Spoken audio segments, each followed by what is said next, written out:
Ayan, for today's video ay gagawa ulit tayo ng kutsinta. Pero itong kutsinta natin ngayon ay original, walang kulay. Ang tanging magiging kulay lang niya ay itong kulay ng asukal. So 1 cup ng all-purpose flour, 1 cup ng cassava flour, 1½ cup ng sugar kasi gusto ko matamis. Tapos 1 tablespoon ng lihiya water. Ang lihiya water po sa palengke lang din yan nabibili. Tapos 3 cups ng tubig. Yan, huwag kayong mag-alala sa kutsinta, talagang malabnaw ang timplada. Ayan. Saluin lang natin. Ito po ang pinakamadaling gawin na kakanin na pwede mo po itong gawing business.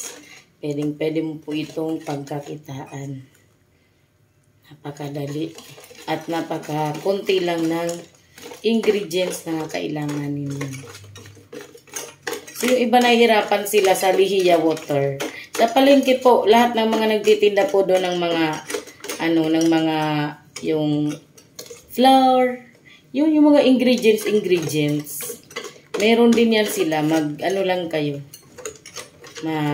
lang kayo kung meron ba silang lihiya water.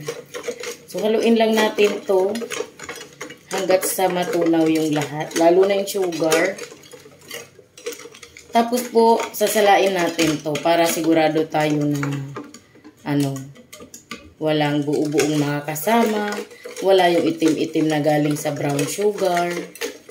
Ganun. So, sadyang ganito lang talaga siya. Malabnaw.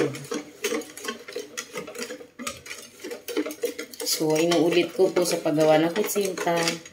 Maglalagay ka lang sa mga molder kapag isasalang mo na siya. Kaya kailangan magpakulo ka muna ng tubig para hindi ma-stuck yung mga nilagay mo sa molder. Tapos, ang photo molder ko po na gagamitin ngayon ay medium size at lahat po yun naka-grease na ng oil.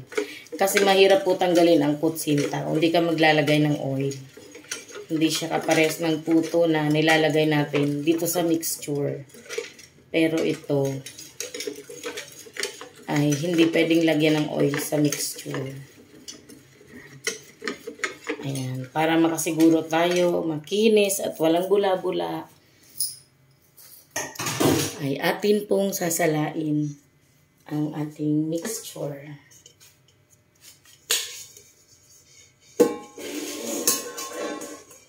Yan, wala na naman po akong videographer.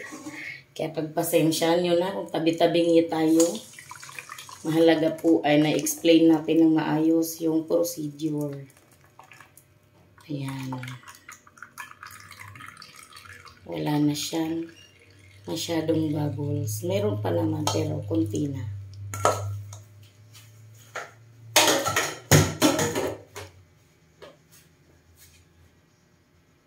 Ayan, at bago yan, ako'y magpapakulo muna ng tubig. Dahil kumukulo na yung tubig, maglagay na tayo sa mga molder. Yun, halos pinupuno ko yung molder para hindi masyadong maraming salang. Pero still 10 minutes pa rin ang cooking time nito kasi maliliit lang siya, hindi kagaya nung nakaraan na ang lalaki nung ginawa natin. Sinalin ko dito kasi para mabilis.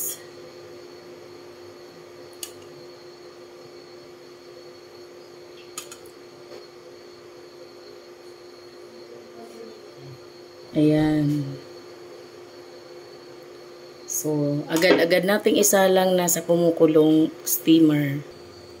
Wow, ito na naman ang ating perfect na kutsinta. Ayan, oh. So, mamaya-maya natin siya alisin dito kasi napakainit pa niya. Ayan, pangalawang salang na tayo. Inaano ko lang siya ng toothpick para madali siyang matanggal. Ayan, ganyan. Kasi mainit.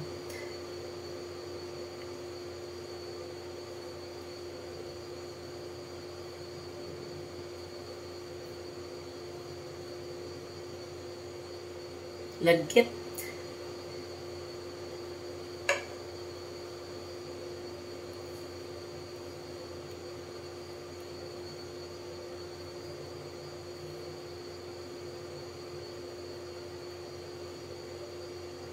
Yan.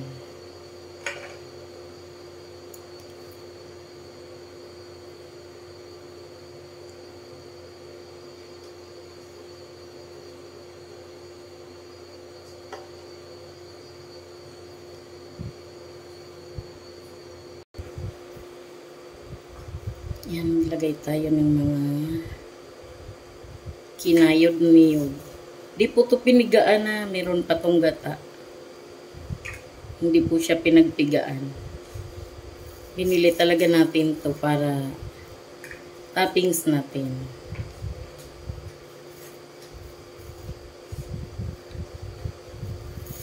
Kinamay ko na po, kami lang din naman kakain.